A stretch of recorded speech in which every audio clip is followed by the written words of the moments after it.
Happy Friday, and welcome to another Tom Bilyeu Show Live. We are here to do it. We are talking about all the madness that is happening in the world, and there's no shortage of that right now, boys and girls.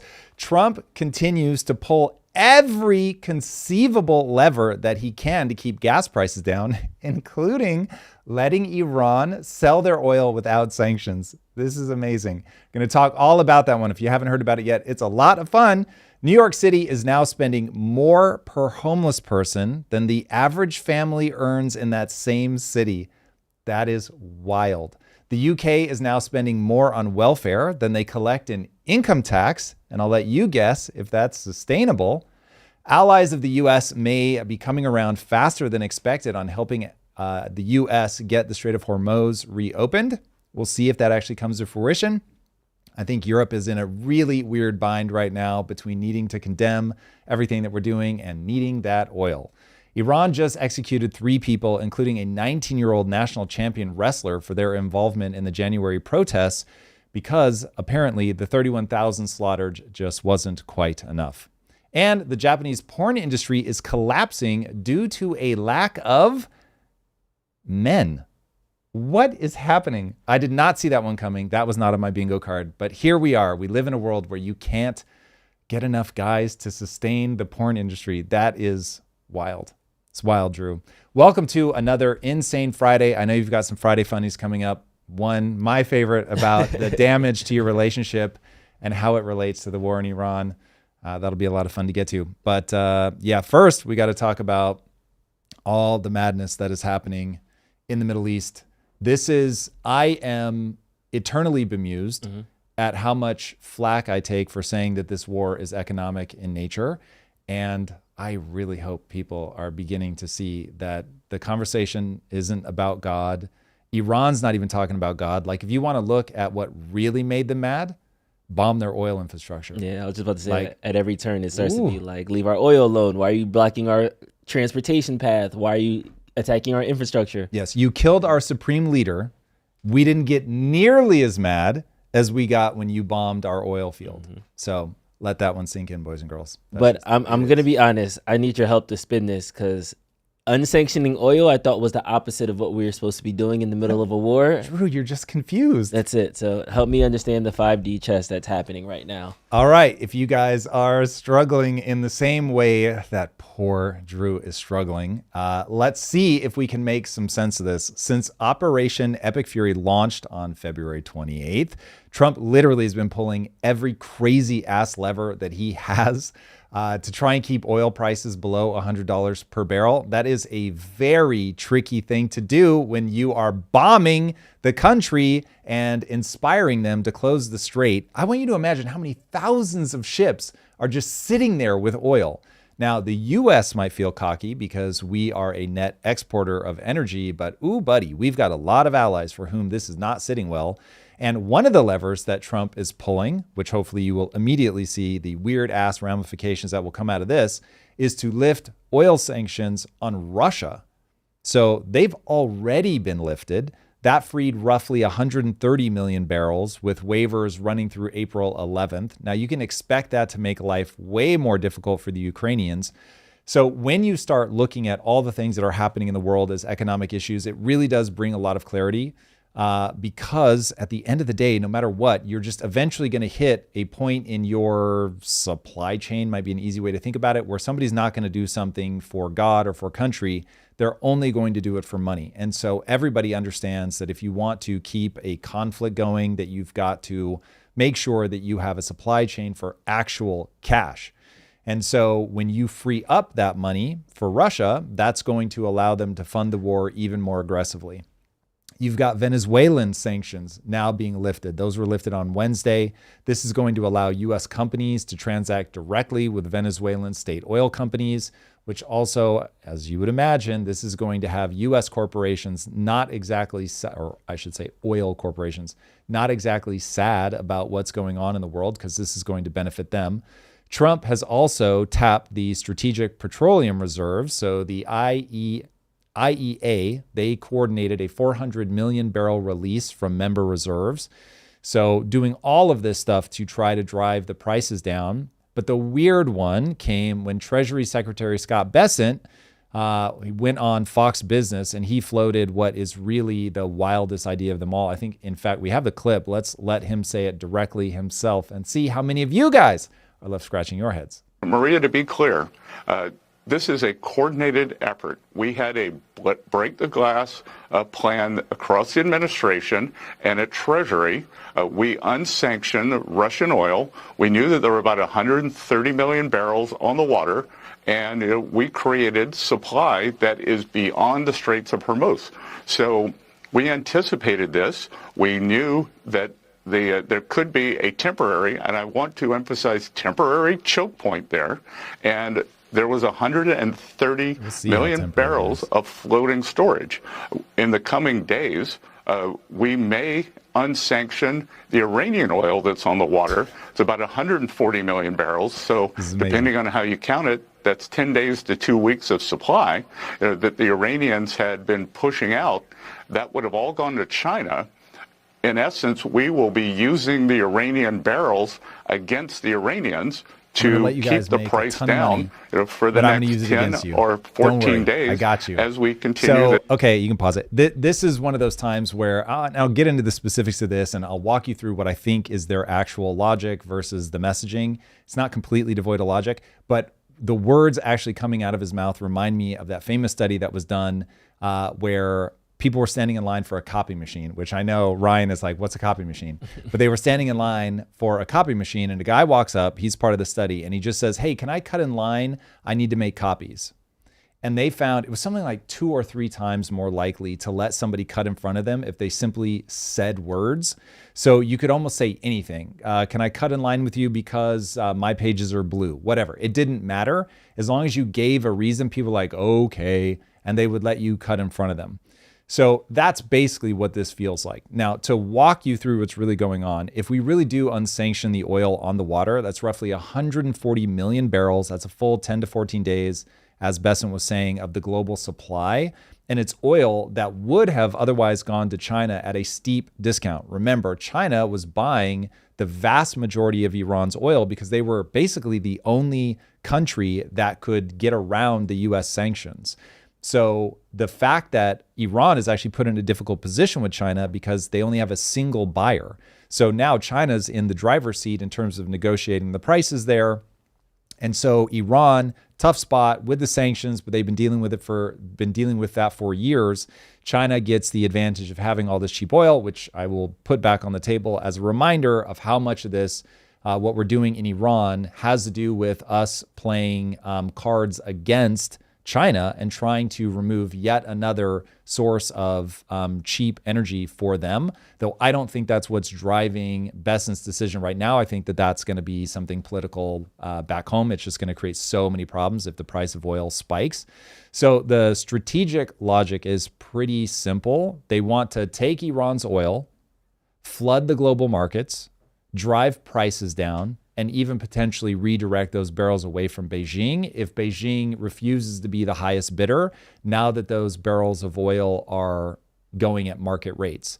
Now, the catch is if the U.S. lifts sanctions, Iran arguably is going to make more money per barrel, not less. So this is actually going to give them more money because now they don't have a single buyer. They've got the world, and the world is going to compete. So, and even if China ends up winning, they're going to win at a higher price. So we will have essentially helped Iran monetize its inventory of oil better while claiming that we're using it against them. When you're helping them fund the war, you are not using it against them. The against them logic only holds on one specific axis: global oil price suppression. Now, admittedly, that is a big deal. And so pretending that it's not, this probably is a smart move. It's only the way that they're selling it that is funny. When you think about the US is becoming increasingly unpopular, when you start looking at how more and more countries now would rather deal with China than the US, you're in this super weird position where you've launched an attack on Iran. You did not do a good job of selling it to the world, let alone even the American people. So you've got a position where, other than like MAGA supporters, maybe Republicans, like this isn't a popular thing. And the vast majority of the world would have rather stuck their head in the sand, watch my interview with Dr. Jiang, Professor Jiang, excuse me. Watch my deep dive coming up next week. There's a very strong argument to be made, regardless of the nuclear weapon, that you had to move to protect the current world order. Now, you may hate the current world order, and fair enough, but it is a very understandable justification from the U.S.'s side why they moved. But they moved without getting anybody else on board. And so now people are at risk of defecting en masse. And if you let the price of oil keep climbing, you not only have a political problem at home, you have an increasing problem with your already largely alienated allies. And so you're just making that worse and worse. So when you think about flooding the market with that Iranian oil, that's going to keep the Brent low, right? So the price of oil is going to stay relatively low. That will limit Iran's future revenue from barrels that aren't yet extracted, because if the price is going up, obviously, the more that they can get back on the market at that higher price, even more money goes into their pocket.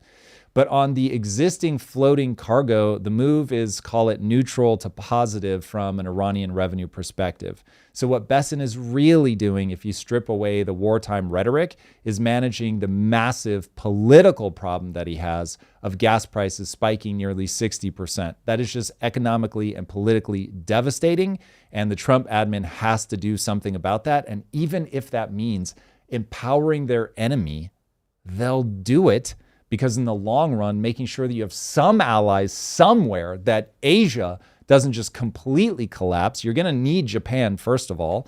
So all of that coming into play is, if it were sold honestly, would be something more like, listen, this is going to temporarily empower Iran. There's no doubt about it. They're going to make more money per barrel for a while.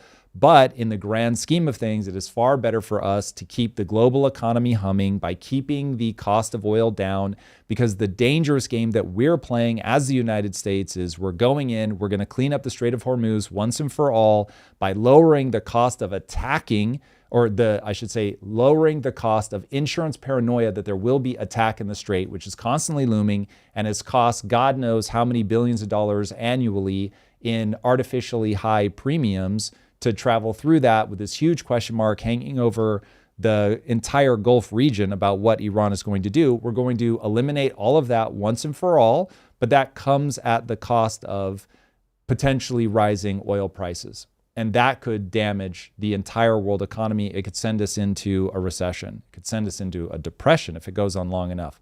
So to avoid that, what we're going to do is temporarily lift these restrictions, allow the Iranians to sell oil, and it doesn't hurt our feelings that it will either be more expensive for China, or it may not even all go to China. Yes, we're funding the war effort of our enemy, but you put it all together and it ends up being a thing at least worth considering. Because remember, he's floating the idea. He wants to see how the markets react. He wants to see how the public reacts.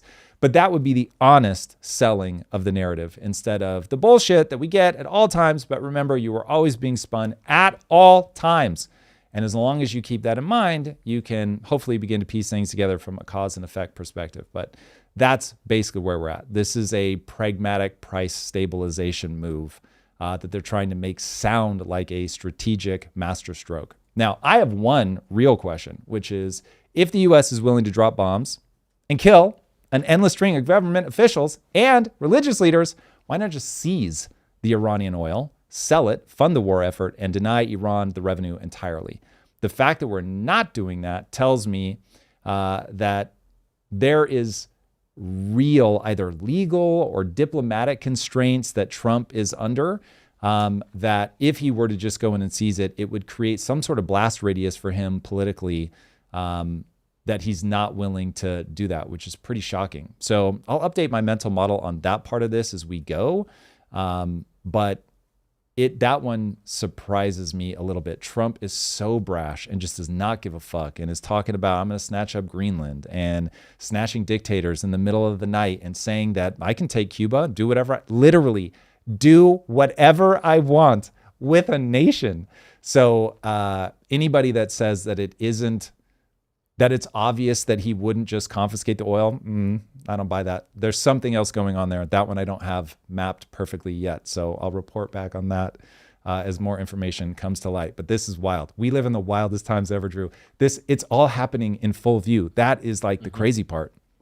This is what war has always been like. It's always been these weird back maneuverings, trying to sucker one nation into the fight versus the other, which, by the way, is another thing we have to talk about, because Israel was like, oh, you've got this really fascinating plan? Yeah, cool. I'm going to go bomb the shit out of their oil fields, which was that the Israeli regime saying that, yeah, we're not here for Trump empowering them by generating more revenue for them. Absolutely. That violates everything that we want to do.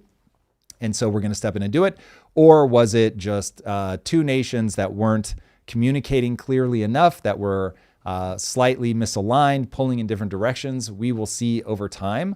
But, ooh, buddy, you want to talk about something that has really caused drama on the international scene here. Striking that oil infrastructure, Israel striking that oil infrastructure, could be the beginning of a massive escalation that is in danger of ruining essentially all of Trump's plans and just putting us on a one-way path to demolishing all of the oil infrastructure in the Middle East. If we do that, you have a multi-year recession, best case. You might have and I'm talking globally, you might have, God, if you really want to get into like panicky scenarios that I'll give a low probability, but nonetheless like is a real thing. If you start doing that, man, Asia is in real trouble. Do you start getting into famine territory? I don't want to be hyperbolic, but it would certainly be on my radar as something to at least ask, what are their plans to deal with this? So, man, all eyes on the attacks on the oil fields, because if the oil infrastructure across the Middle East, which is what Iran is saying they're going to do if there's another attack on their oil fields, and then Trump said if Iran doesn't chill out, then he's going to go whole hog on their entire oil infrastructure. So you can imagine if he does that, then of course they're going to go nuts on all the oil infrastructure. I wouldn't put it past them to go after the desalination plants. Like, this is how this turns into a humanitarian crisis of biblical proportions. So again, I'd clock all of that at a low probability right now. But man, you put human minds in the middle of all this with their fucking wacky egos and weird religious. This will be a place where religion will enter the picture. A desire to win, to smite the enemy. It'll get real weird real fast if we're not extraordinarily careful. There was something about the clapbackness of the gas attacks that even Qatar's LMG, they lost 17% of their oil, of their gas supply after that attack. In that neighborhood, yeah. Yeah, and then Iran with Iran's retaliatory attack. So I think that's the escalating nature that we aren't necessarily talking about. We're talking about the 16D chest that's happening in the Strait of Hormuz, but it's one of those things. Hypothetically, U.S. takes Karg Island. Iran, now that they lost the island, treated as hostile, rained a bunch of drones on them. Now you have 100 dead Marines. U.S. isn't just going to take that. Now we're going to send 50,000 Marines and take the opposite side of the shore. Iran's not going to take that. They're going to bomb all the oil infrastructure in the south. Yeah. And now people are starving and dying, and now war looks like proper war. Do you know how dripped out Professor Jiang will be if that happens? Like, he's going to have like those big spinner medallions and shit. Like, it will be so wild. That guy is on the come up so hard right now. Yeah, that would be devastating. But I think that the mission creep of it is, you said this a couple weeks ago, that we're going to see if we have what it takes to actually win this war. Because living room war, ever since war got into the living room, war has fundamentally changed since then. Yeah. There's atrocities still going on. They just don't make the primetime news. Yeah. For whatever reason, they really do hold back. I know that's not a popular answer right now, but this is people that look at Gaza and go, that's a genocide. They just don't know history. That's ethnic cleansing, which is horrible, but they are wildly different. Genocide is line them up, gas chamber them, line them up, slaughter them all at the city gates. Like, genocide has happened over and over and over and over and over and over and over throughout human history. It is, 700,000 people hacked to death with machetes in 30 days or whatever happened in Rwanda. It's like when you snap to like proper genocide, it's a totally different story.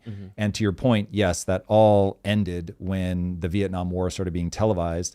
And thankfully, humanity is not willing to watch that happen. And because we watch everything happen now, everybody has to keep themselves in check, even the US, even Israel, which I know is not a popular narrative right now, but nonetheless, from a historical lens, I'll just remind everybody again, at the end of World War II, we vaporized hundreds of thousands of people with 2 bombs. So it's just the scale of what we used to be willing to do, we're just not anymore. And so Drew, I fundamentally don't know if wars are winnable. It's one of those, like, you can go in and say, okay, there's a handful of things that we're going to try to degrade and then we're going to get out. You can do that, but like winning the war, because it's always going to boil down to an asymmetric battle. So unless you have a side that is really willing to do the thing, to drop the bomb, whatever, it's just always going to stalemate.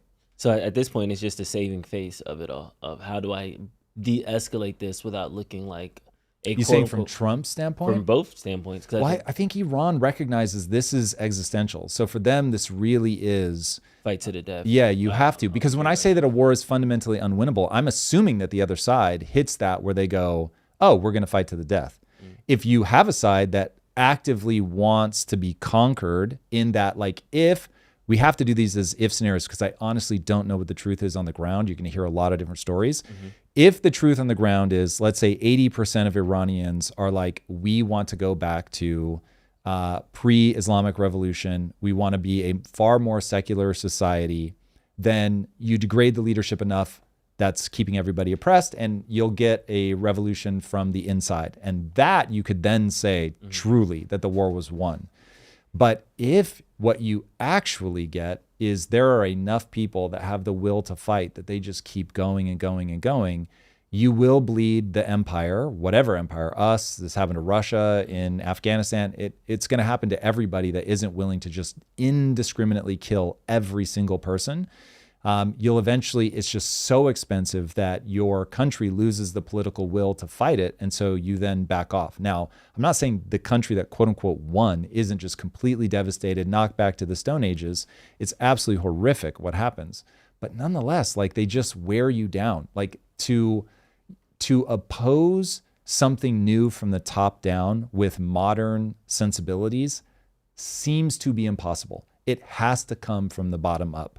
And so it becomes a question of what's really happening inside the psyche of that country. That you answer my next question before I even ask it, because I was going to ask, is it winnable? How do we de-escalate? How do we get out of here? But it seems that it's us versus the will of the Iranian people at this point. Will they make an internal revolution? Will they take back control? Yeah, I think the only thing that you could do is you have to create a situation where they cannot control the Strait of Hormuz. And given their ability to launch drones, missiles, etc., you would have to destabilize Iran enough that you bought yourself, call it 18 months to 3 years would be ideal, where they just can't put a coordinated attack together. And you build massive defenses against all of that. And you basically get an information state, an AI imposed total visibility, like state 1984 placed on Iran. And you just make sure you're not occupying them, but you make sure somehow satellites, whatever, that you know exactly what tunnels they're digging, what they're doing. You blockade the shit out of getting technology in there. You'd have to stop China. You'd have to, what was it, like Kyrgyzstan or something, is sending, I don't think that's the real name of a country, but whatever country it was, I forget.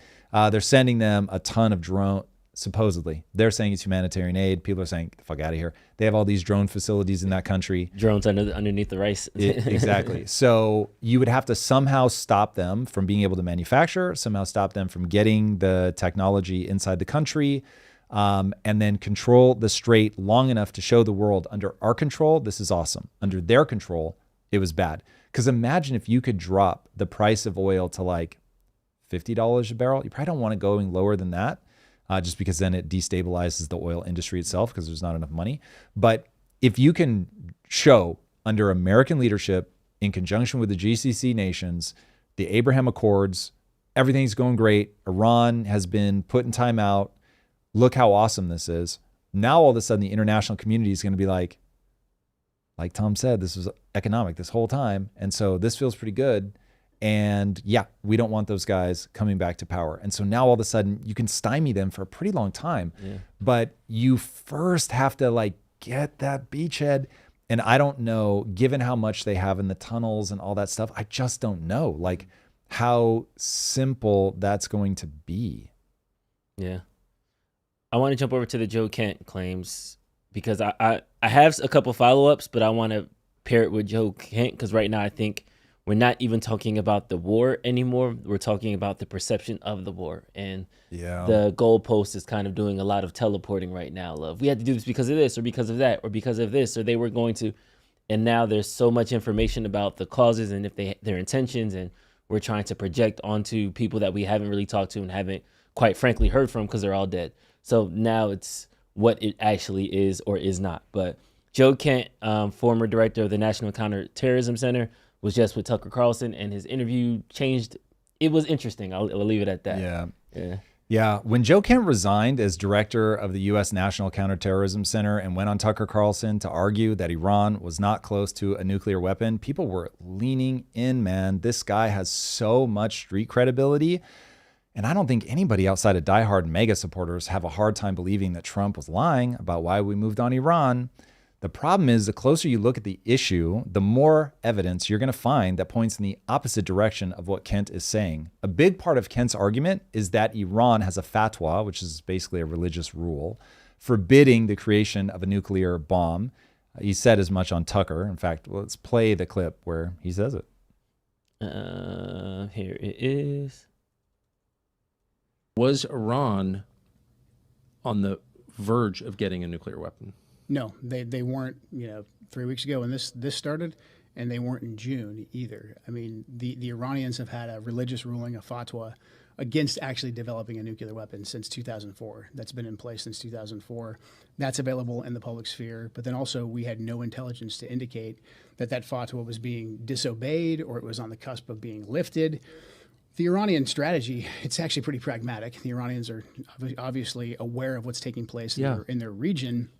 And their strategy was to not completely abandon their nuclear program because they saw what happened to Muammar Gaddafi in Libya when he said, hey, I've got no... So right there, he's contradicting himself. He's saying, I don't see any evidence that they were developing a weapon, but they're developing a weapon for defensive posture. No, I can push back on that because they didn't want for him to defend his point. When you say the quiet part out loud, hey, America, I no longer have any nuclear. I have no uranium. I am completely at zero. Yep.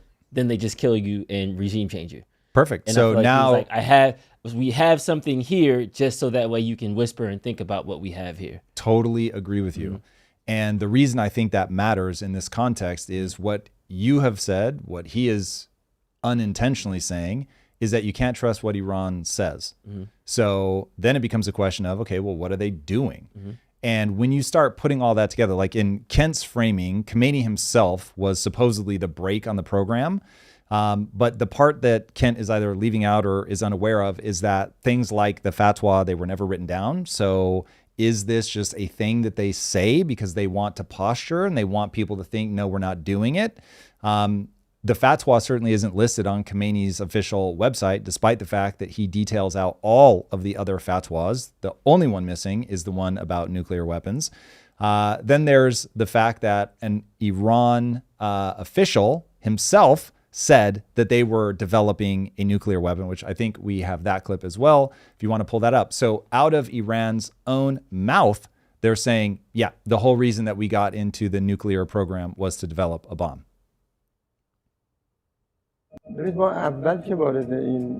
So it says when we first entered nuclear activities, our real goal was to build a bomb. No point denying it. You mean the goal, this is the journalist asking, was to build a bomb? Yes, 100%. Whose goal? The whole system, everyone who started this. The real goal was to build a bomb. We had started and we wanted to go all the way. If we could keep it a secret and test the bomb,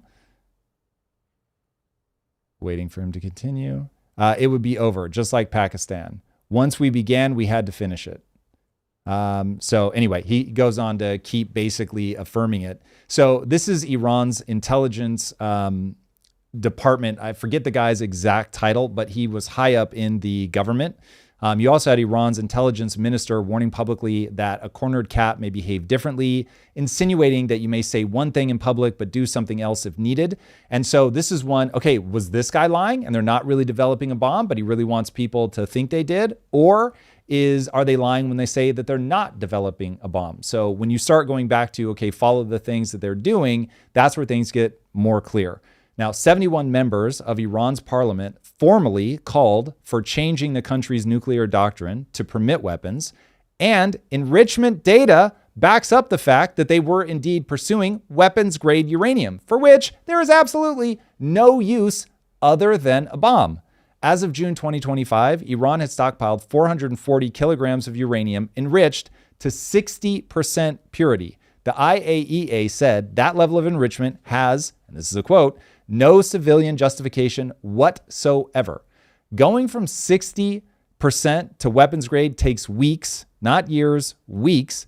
And Kent argues there was no imminent threat, but when your parliament is voting to change nuclear doctrine, your officials are warning about cornered animals behaving differently behind the scenes than they do publicly, and your enrichment program is weeks away of your own admission from weapons grade uranium, and one of your top officials says on camera that the sole purpose of your nuclear program is to build a bomb. And just look at the incentives. If they were able to get a bomb, they would have so much more power. We all leave North Korea alone because they have a bomb. So I'm not saying that they were ready to launch the bomb, but the fact is that everything from incentives to what they were saying to what most importantly they were doing point to the fact that they really were building a bomb. Now, every U.S. president for the past 20 years across both parties has assessed a nuclear Iran as a top-tier threat. So listen, I have massive respect for the sacrifices that Kent has made for this country, for sure, for sure. That is beyond reproach. But it does not appear with the available evidence that he's reading this situation well.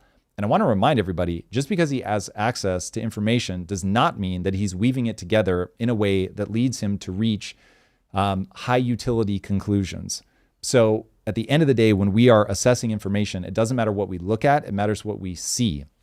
And so I will say that this guy is even sincere, that he means what he's saying, that he's not attempting to manipulate or anything like that. This is somebody who I think is simply misreading the situation.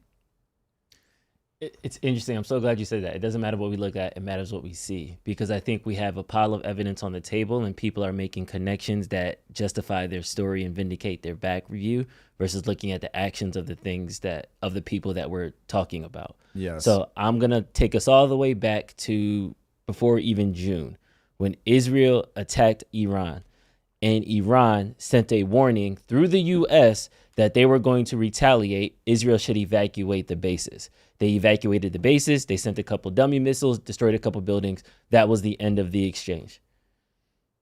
For this to be the maniacal, genocide-wielding regime that's ready to start World War III, I don't think they would have called us and say, hey, y'all attacked us, but we're going to get you back. Just make sure nobody's there. We don't want to kill anybody. So the one time that there was actually bombs and actions and things like that, they then retaliated in a way that was courteous. It was a gentleman's agreement. That's the first thing I'm going to put on the table. Then we have the security report readout that Andrew Bustamante championed and said that it's every year all the national intelligence agencies priority rank what's the biggest, most imminent threat to America at that time. Iran wasn't in the top 5 on neither of those reports. And then now the script is Iran was days away from launching an attack. They probably do have beef with Israel. They probably did they do have some unrequited feelings that they need to come to table about. They probably could have escalated into a war. If it would have escalated into the war, America would have been dragged into it. It would have become bigger and we would have gotten here. I understand all those things. But it's just, at one point in time, they're the biggest, baddest threat, but we don't need to make a move on them. But now they're the biggest, baddest threat because they were about to fight us. And now we're at the point of the timeline where it's like, what are you talking about? If we didn't, everybody was going to do this. We've been waiting for this to happen. It's like, this wasn't the feeling 8 months ago. And I think because we do this show and I'm getting the headlines of the day every day, it's like I'm seeing these narratives kind of just swing and swing and swing. And I think for the first time in my adult life, I can actually say that I tracked it from, this is not a threat. Israel did a one-off shoot when they bombed everybody else in the Middle East. And then Iran apologized, gave them the heads up, and then saved face and retaliated. And then now it's like, what do you mean? If Iran was been waiting to bomb us for this whole time, it's like they could have if they really wanted to. They could have been destroying the GCC's infrastructure last year, but they didn't. So that's why it's like now all of a sudden be like, hey guys, this is crazy, and you're just stupid because you're not seeing it. True, you're being naive. It's like we're not following the beats. So I'm just confused at where we are in this point of the timeline, but I'm sure in another 3 weeks there'll be another messaging that comes out, and then that's when I will actually get the truth. So I'll just wait for the next update that everybody gets, and I'll be like, okay, cool. It was Iran that was about to bomb us because they have hostages, and that's really why we went there. And then everybody will be like, yep, and then we'll shake hands and we'll get it. Or maybe Larry Silverstein will blow up another building, and then that way everybody really gets on the same page, and we're all gung-ho, and we fly to Iran. Drew, now you know you're not supposed to notice any of that stuff. Oh, right? yeah, I didn't. Nothing. Like, bro, you got to get those memos. I'm not suicidal. Please. So here's why I think everybody is confused. Everybody is trying to make this make sense from the narrative that they're being told instead of looking at this from an economic perspective. So when you look at all of this through the economic lens of all of Europe doesn't want Iran to have a nuclear weapon. Why? Is it because they think that Iran is going to nuke them? I mean, maybe they have a little bit of fear of that, but that's probably not the thing to be afraid of. The thing to be afraid of is that they can choke off the entire global supply of cheap oil at any time that they want at the Strait of Hormuz, which really does have the biggest impact on the global economy that anything does. I can't think of anything that's a more fragile position than the Strait of Hormuz. And so the fact that for all these years, every government has said, regardless of political affiliation, they've said, yeah, we can't let these guys go nuclear. Now, that's an easy thing for the public to understand. And remember, a government isn't about messaging what's true. It's about messaging what is going to get them reelected, what's going to keep them popular when they're doing a hard thing. Let's assume that they believe that it's the right thing, at least for their country. Because I do think that us controlling Iran, the U.S. controlling Iran, though it may be morally abhorrent, it is better for the U.S. There's no doubt about that. It's probably better for the vast majority of the world if Trump reins in some of his worst instincts, which we'll see. Maybe he doesn't. Maybe America grows to become the true bad guy. But nonetheless, right now, I would say it's a reasonable bet for people to say, yeah, I'd rather have the U.S. controlling the Strait of Hormuz than Iran. So the whole world is in agreement that we don't want Iran to have a nuclear weapon. That's where they stop talking. The part that they're not saying out loud is our entire way of life is predicated on cheap oil.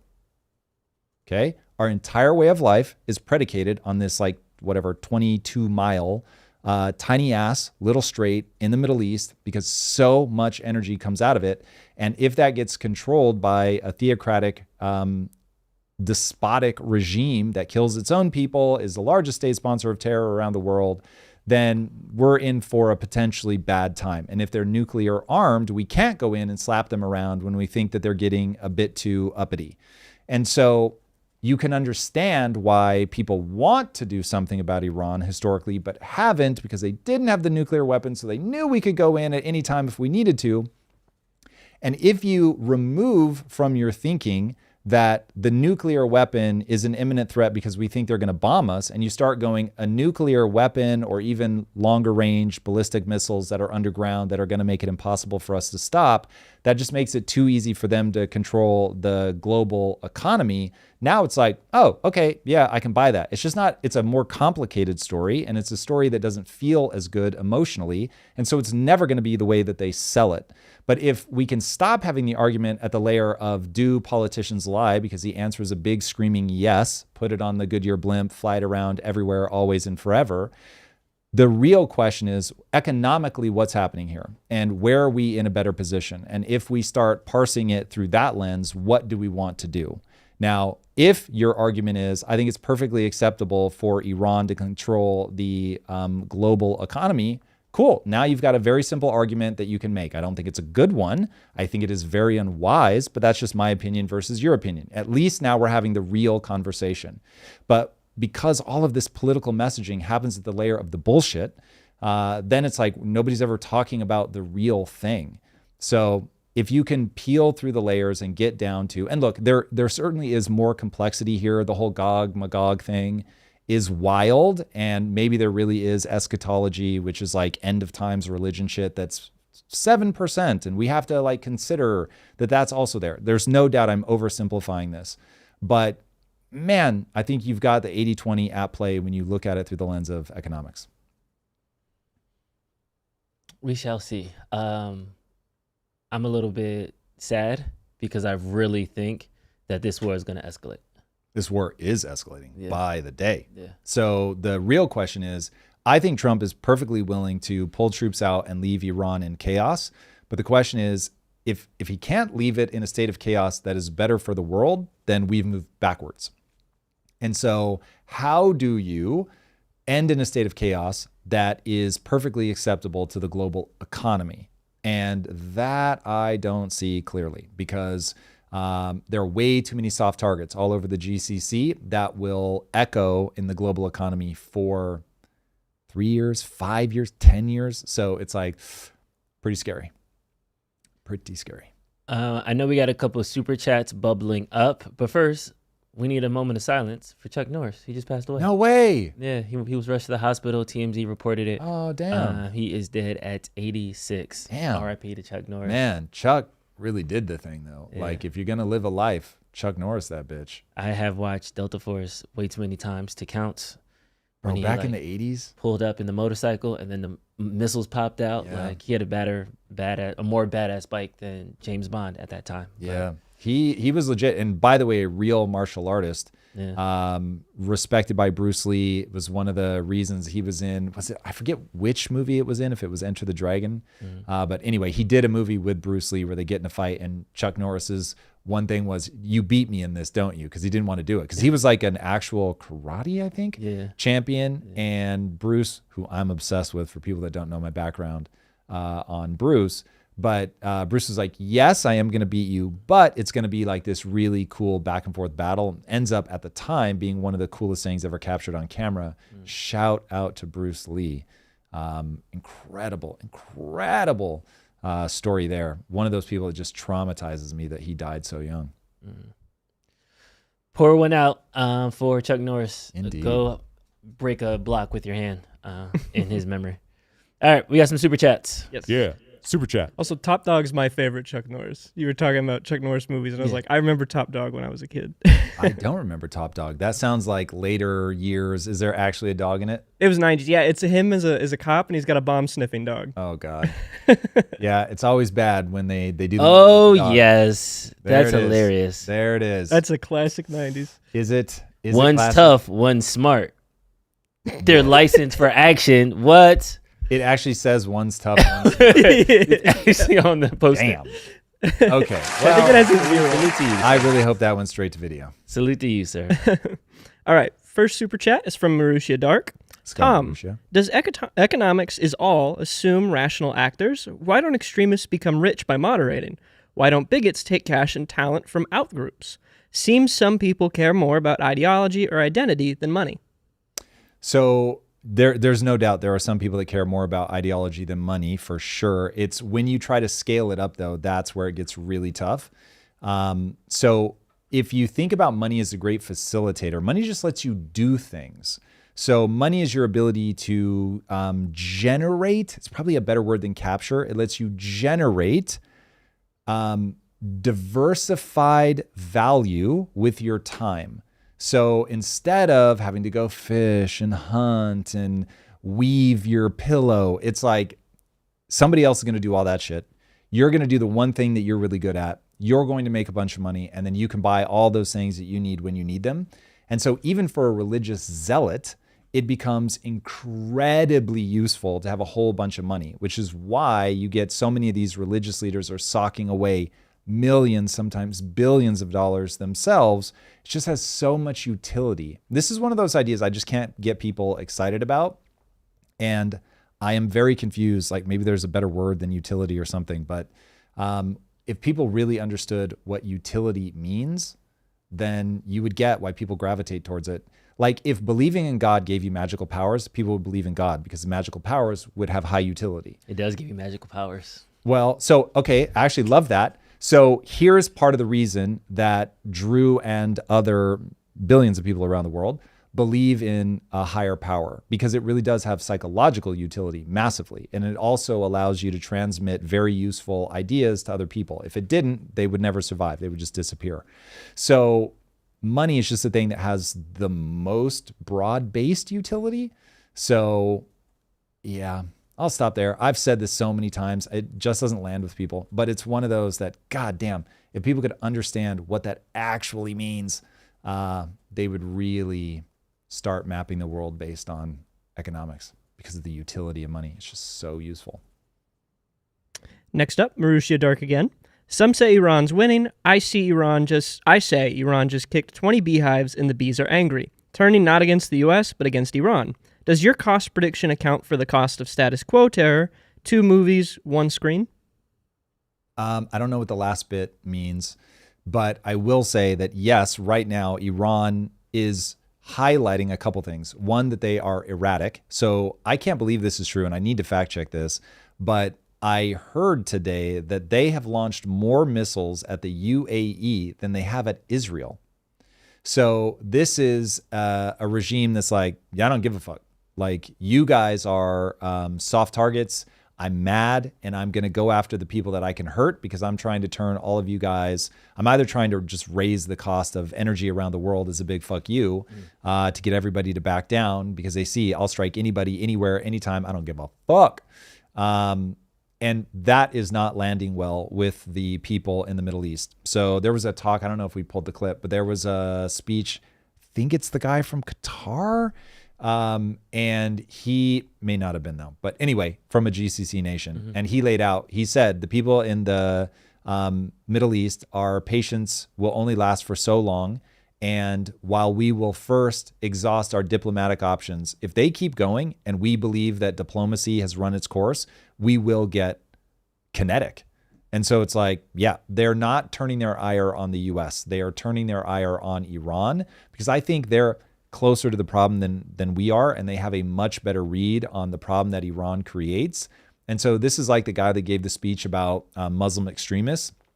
And he said, listen, you guys in the West, you think you know what Muslim extremism looks like. Get the fuck out of here. Like, we know exactly what's going on. There's more extremism from Muslims in Western countries than there are in actual Arabic countries. And he's like, because we actually understand where this goes. And so we don't put up with that shit. I may have added the swearing, but you get the idea. And so it feels like that to me, where these guys are like, listen, whatever, US, yes, imperialistic power, blah, blah, blah.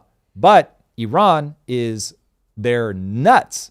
And so they've been creating problems for us for a very long time. And so, yeah, we'll try to do this diplomatically because the damage will be so brutal if we start like going back at them as hard as they are at us. But you can't just keep launching rockets at us, killing our citizens, damaging our infrastructure, and not expect us to go ham.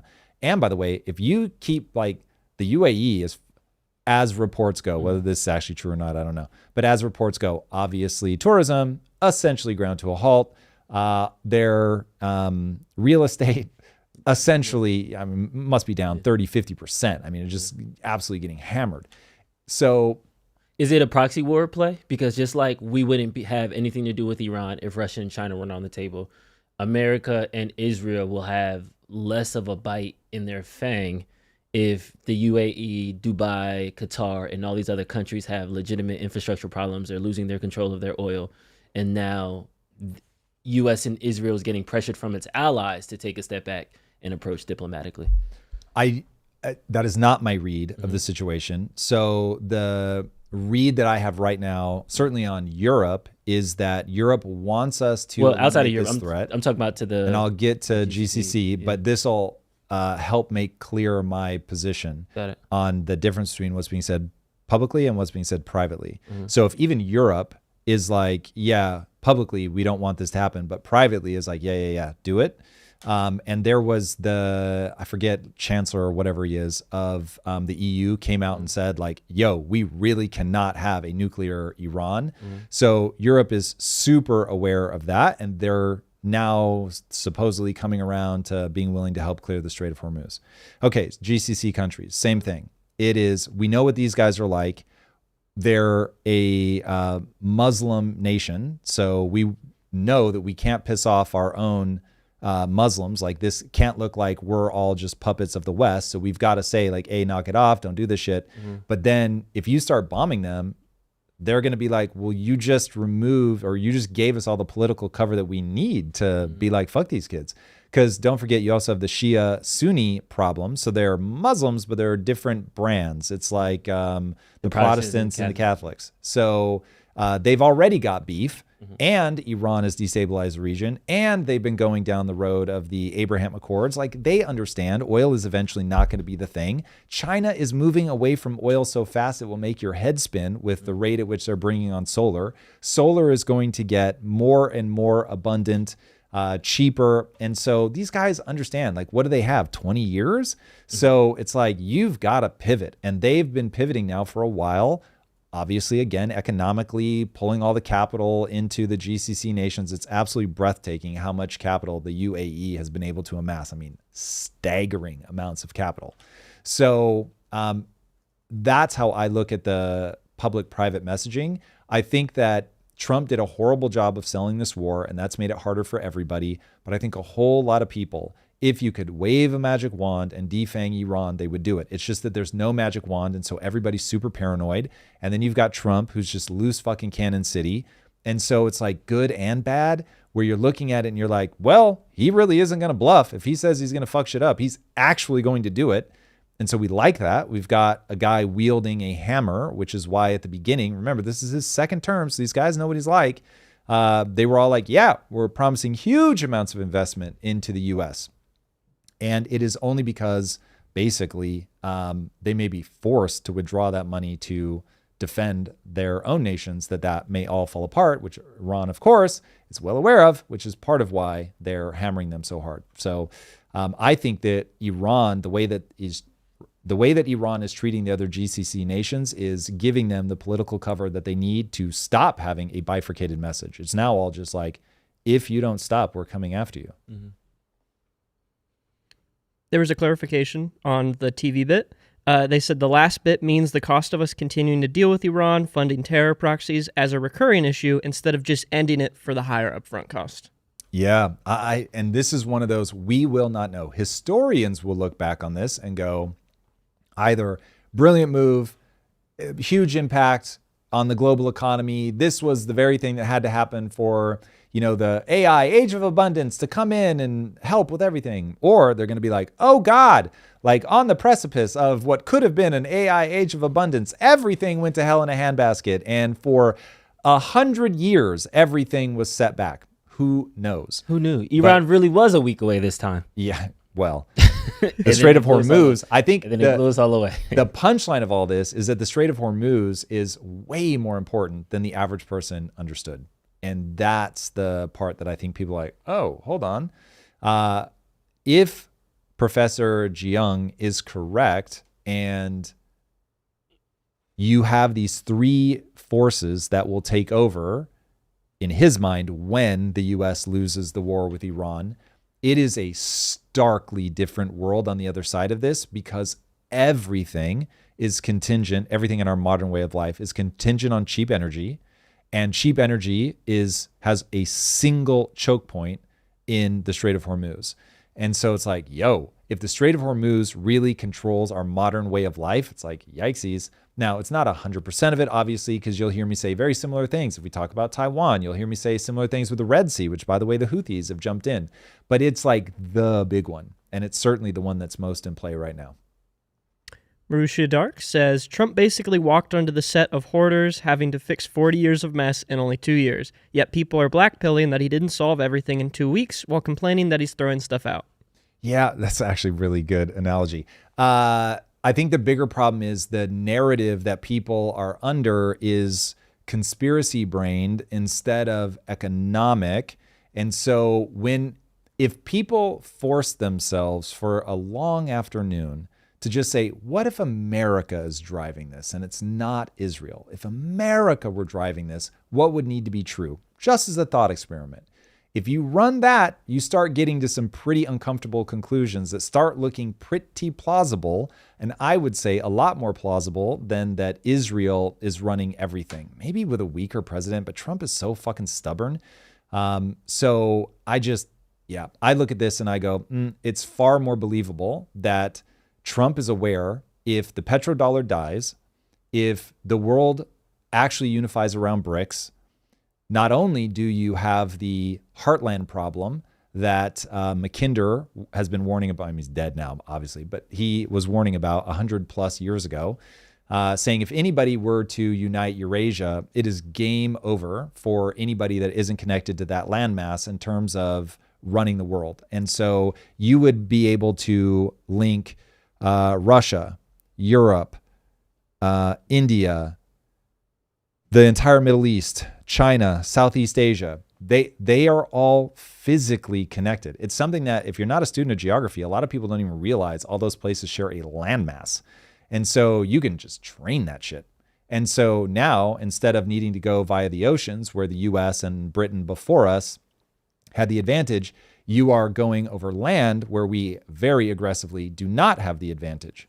We would have to build up the economies in South America to have any hope of having that kind of economic power. So, God, that would take so long. So anyway, that is, you start looking at that and you go, there really might be something to that. Also, the U.S., guys, you remember that we have $39 trillion in debt. I need another 200 Bs though.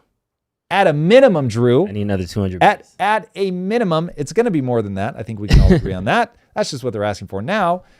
So U.S. as we know it ends effectively instantly if the U.S. dollar ceases to be the world's reserve currency. Now, it'll happen slowly, but nonetheless, controlling Iran plays a big role in that. So if I'm Trump and I want legacy and I want to be on Mount Rushmore and I'm looking at Venezuela and Venezuela goes a little too well, and then I look over at Iran and I think, China's on the rise, got to do something about them. I want to be the guy that reestablishes America as like the crown jewel of the world. So I've got this ability to start isolating China from access to cheap oil. That's dope. I like that a lot. Then I've got this whole Strait of Hormuz thing. I'm finally going to be able to control that. I'm going to drive the cost of energy lower, which is dope, because all the insurance premiums and stuff, those are going to go down. This is going to be incredible. And by the way, I get to bomb more shit and show people how powerful our military is, basically back everybody the fuck down. And yeah, get another victory here on the board, get some dubs, and show everybody that we're the most powerful. Oh, and did I mention that it will cement the US dollar as the reserve currency for at least another generation? I'm going to get my trillions of dollars of investment from the Middle East. I'm looking at the Middle East and thinking, yeah, you guys are hoovering up the world's capital, boys and girls, an astonishing amount of the world's capital from a private investment standpoint starts in the Middle East. They're funding all of the U.S. companies. So the limited partners for the famous U.S. venture firms, they're basically all backed by the Middle East. I mean, start doing a deep dive on that one. It's wild. And so you're in a position where you can see Trump's in it. He doesn't need fucking Israel in his ear, which they are for sure, but you don't even need that. That's just like the icing on the cake. So if you run that thought experiment, oh, and by the way, did I mention that Trump has been talking about making a move on Iran for a long fucking time, long before he got into office? So there was some. I think we're combining that timeline a little bit too much. Well, do me a favor, rather than jump on that one, dismantle all the other arguments that make it in America, maybe not morally, but in America's economic best interest to go, if they could rapidly fuck up Iran, that it would be way better for America. It would be better for energy prices in general. I don't think it's going to help America as a society. Hold on. I think we need one at a time. What is the one asset that controls, that is so foundational that it mimics inflation? Is it energy prices? Correct. Okay, so energy prices will help globally the energy market if we can control Iran. Yes. Just like we try to control Iraq and other places in the Middle East previously. Yes. And if you don't have a link to gold with your fiat currency, how do you keep people needing to own US dollars? They need to own the next most important thing, which is outside of outside of gold backing would be energy, oil. It's all connected. Perfection. Petrodollar.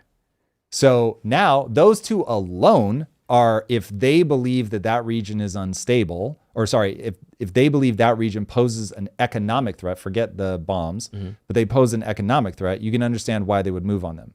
Then put in the peculiarities of Trump wanting to be on Mount Rushmore, and all of a sudden it's like, if I can pull that off, like this is really Mount Rushmore territory. And by the way, if he pulls that off, it really is Mount Rushmore territory. Like it would be insane. People do not understand what's about to happen to this country due to that debt.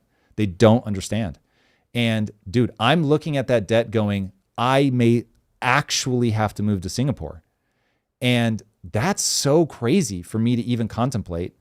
And unfortunately, by the way, when I do, I'm going to do like a live stream and I'm going to say, I want to cheers Drew, everybody. I now live in Singapore because of Drew. And people are going to be like, wait. How is it possible that you live in Singapore because of Drew? And I'm going to say, Drew came to me one day and was like, hey, you know those deep dive things? You should do one of those every week.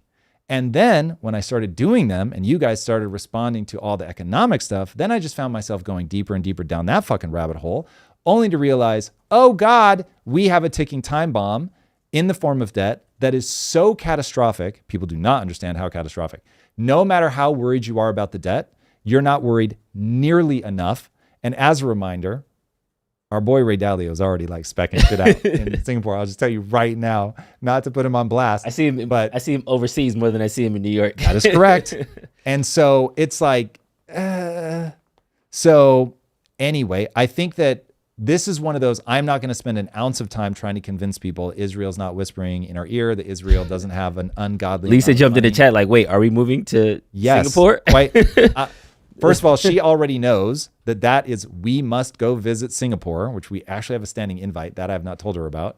But we have to go check it out, unfortunately. So, hi, baby. And then last, we got to get Lyrith, because Lyrith has 2 massive super chats. And Eric, can you turn the AC on? Yeah, 3 massive. I'm super chat. warm at this point. 3. Yes, let's hit the 2. Just the 2? Okay. Yep, please. And then we'll come back. Lyrith, I love you. I know you got some more at the bottom. We will hit them before the show is over, but we got to keep this momentum going. I'll do them one at a time, though. Yeah. The 2 ones about Andrew Bustamante. Yeah. Mm-hmm. I commented on the March 2nd live stream saying Andrew Bustamante was the guy to map this to reality. Interview came March 3rd. Was sure it'd be like his Venezuela take. It was the opposite. Felt like a 180. 5 minutes. His vid is timestamped. Watch to 8 minutes. Link in Discord. And then after he said, he maps the Venezuela take perfectly clearly. Some economic incentives there exist for us in Iran, even more, and I get Venezuela is just way, way easier, but still the potential for economically friendly Iran is preferable over one that wants us and the allies dead. I think that's what you were just talking about. Yeah. I totally agree. And it is morally uncomfortable to look at the world through the lens of money, and it is not nearly as fun as conspiracy. Mm-hmm. And so I get why people go to conspiracy. Economics takes a lot longer to figure all this stuff out. And the conspiracy stuff, because so much of it is conjecture and so much of it is, well, if this is true, and you can just paint a very, very enjoyable picture. I really enjoy conspiracies. They feel good in a way that like economics feels hard. And it's like, God damn. And it's so ugly and it's so easy until now to do it all behind the scenes and just control people's lives in a way that they don't even understand. And it's like, God damn it. It's one of those where you've got this perfect system where really smart people are able to leverage natural incentives against the masses. And so it's like, oh, it is so horrible and so gross, but it is how the world works. Yeah. Thank you, Lyr, for those big $50 super chats. Thank you, sir. Thank you. He's been a day one, so day always respect the one. Thank you for always sticking by us. You're the man. This is what frustrates me, because I can go on a tirade about how this war is wrong, and then the Democrats will actively try to nosedive the society, and then now I have to justify Mamdani spending $81,000 per homeless person. So if you ever thought that Tom or I are on a team this is why we can't be on team, because we like half of what one party does and the other half of what the other party does, and then most of what the libertarians do. It's just three of y'all, and that's why we can't really take over the U.S. So, Tom, New York, Mom Donnie, you was doing it, bro. The snow thing worked. I was cheering for you. You was eating hot dogs. I even defended praying in the city hall. I'm like, hey man, that's what he wants to do. That's what he want to do. I can't justify this at all, though. I have nothing. I have nothing. Drew, I'm so with you. New York City is now spending $81,700 per homeless person per year. That's more than the median household income in New York City. Guys, that's not individuals. That's household. That's combined income. They're spending per homeless person. It is wild. Now, I also want to play a clip of New York Governor Kathy Hochul telling wealthy New Yorkers to get out and go to Florida. This is from a few years ago. You got to see this clip. You set me up. I only got the Fox News clip. I don't have the Hochul clip. You got to see this one. All right, so Vip. I'll do an impression. Okay, this is literally from I think 2022, so not exactly a long time ago. And Kathy Hochul do you guys remember that era? It seems wild to call it an era, but this was not that long ago. And she had all this arrogance, and she's like, listen to you wealthy New Yorkers, go down to Florida. You guys aren't New Yorkers, literal quote. You guys don't represent the values of this place. And out of her mouth, here it is. Got it. We got them both, because this is going to be a back-to-backer. So this is 2022 we're here to say first. that the era of Trump and Zeldin and Molinaro, just jump on a bus and head down to Florida where you belong, okay? Get out of town. Get out of town. Because you don't represent our values. Look at that You swagger, are not bro. New Yorkers. But maybe was the feeling first step should be go This down is to Palm 2026. Beach and see who you can bring back home, because our tax base has been eroded. So I philosophically don't have a problem. It is I have to look at the fact that we are in competition with other states who have Okay, so it's very tempting to yell and scream and call people like Kathy Hochul a moron. But the reality is it's not that they're stupid. It's that they are optimizing their worldview around emotion. But what you're seeing play out is the Laffer curve at work, which is AKA is tax FAFO. Okay, the Laffer curve is simply you can try to tax people as much as you want.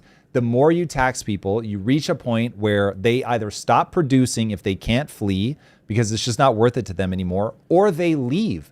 And I don't know how many people or how many times these people have to fucking learn this lesson before they get it in their heads.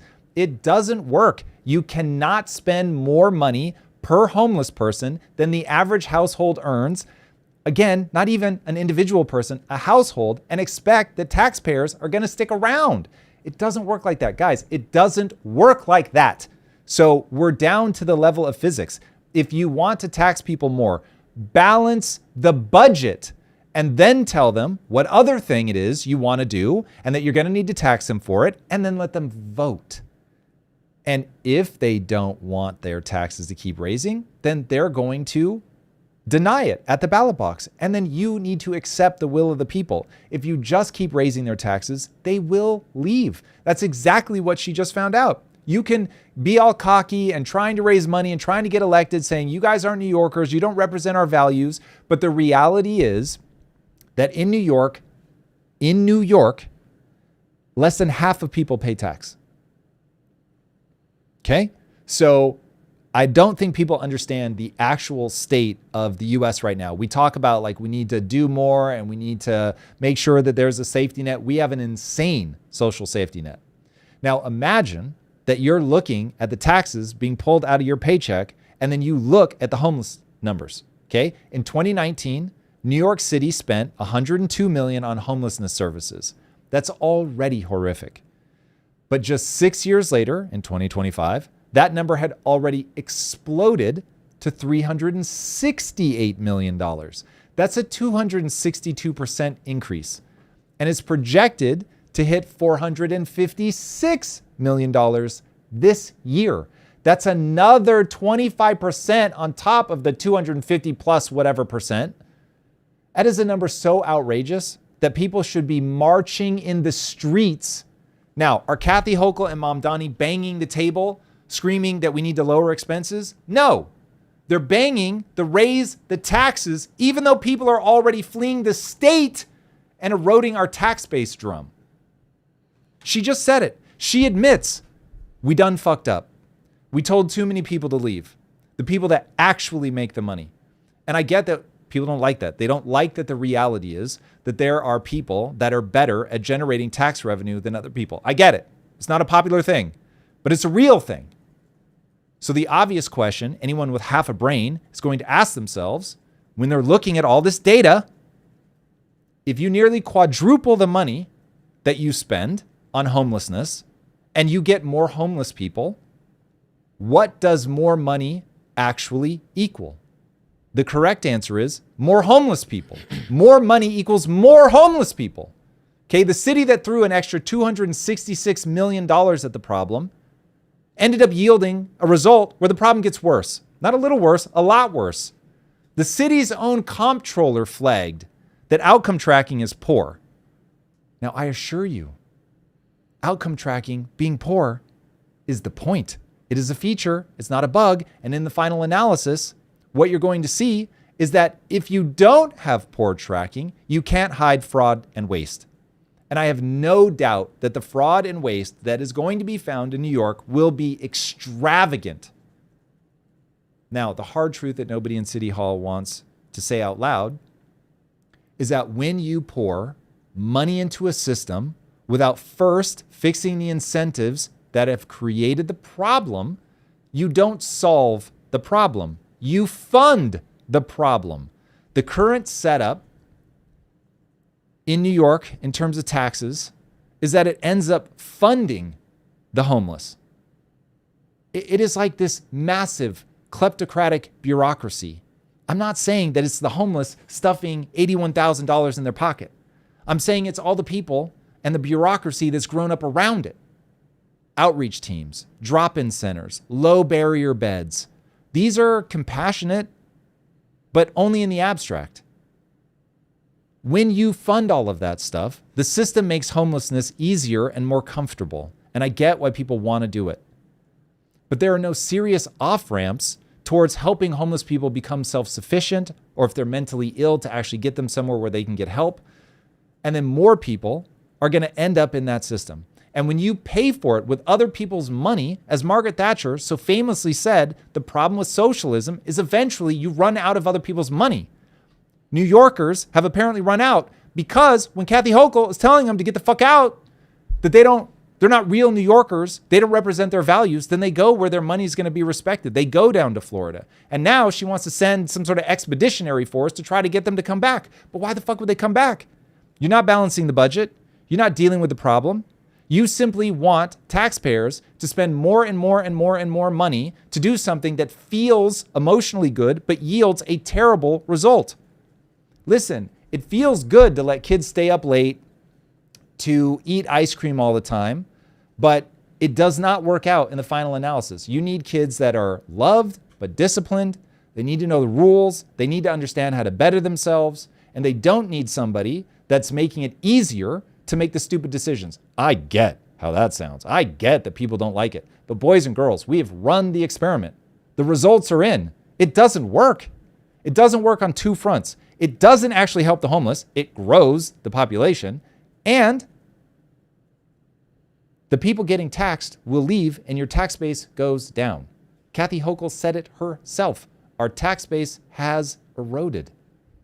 It's the Laffer curve. This is the most known thing in economics. People have got to start focusing on what actually works.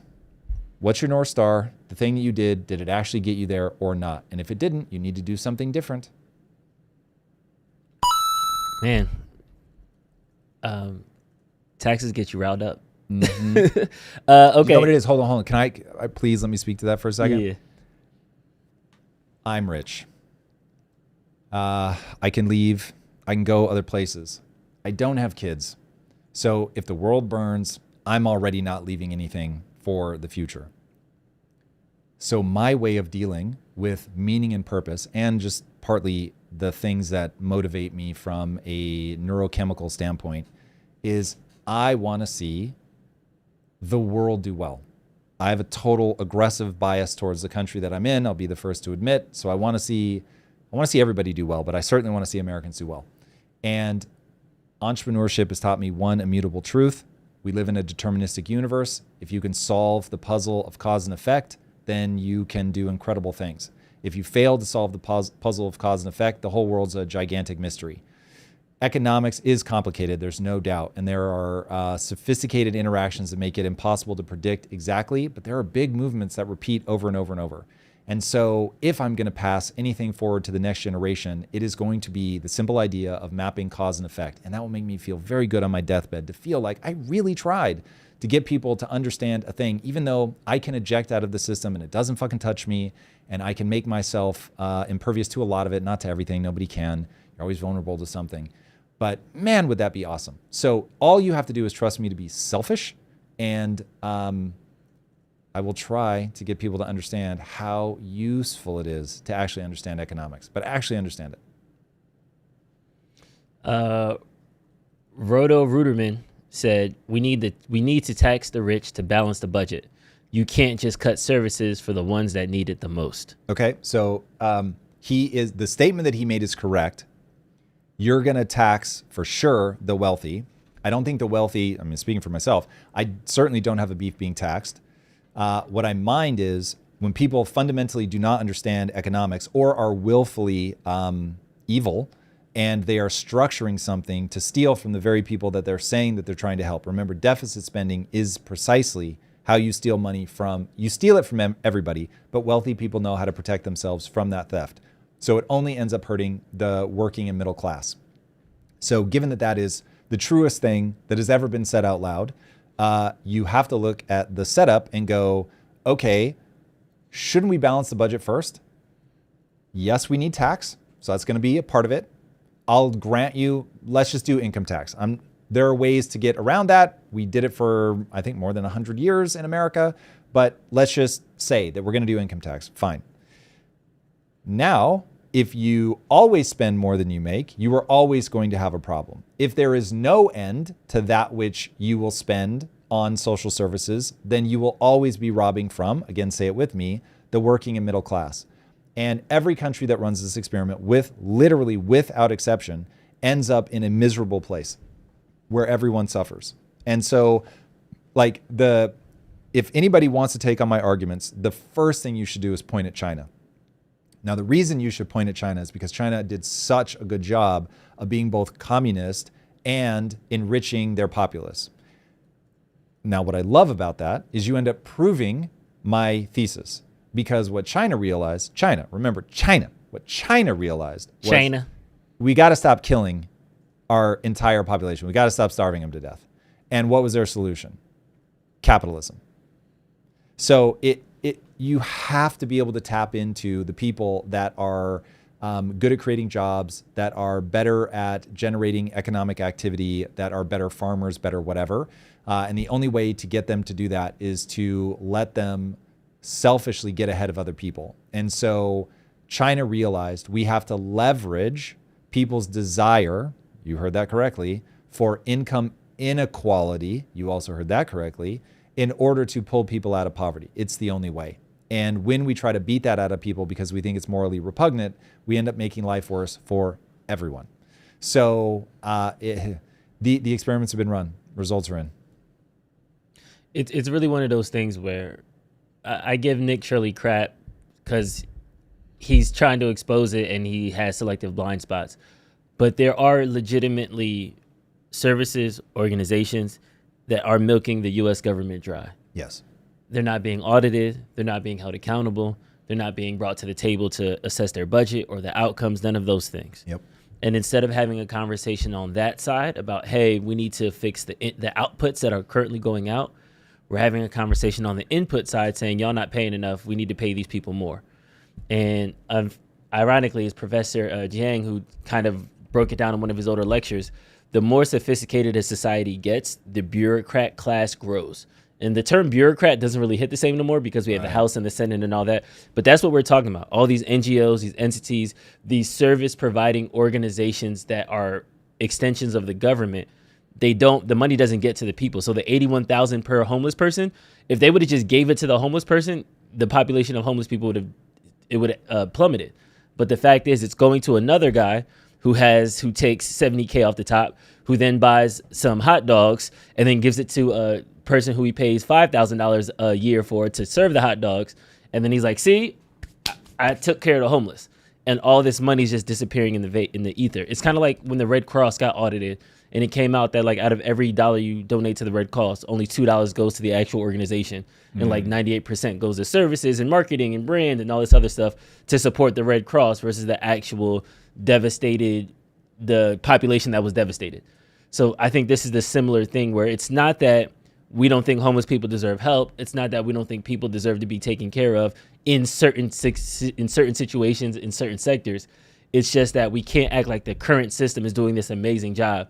And the only thing that's stopping us from being prosperous is more people spending more money. Yeah, we just have not yet found the system where you spend the money and you get the result that you're looking for.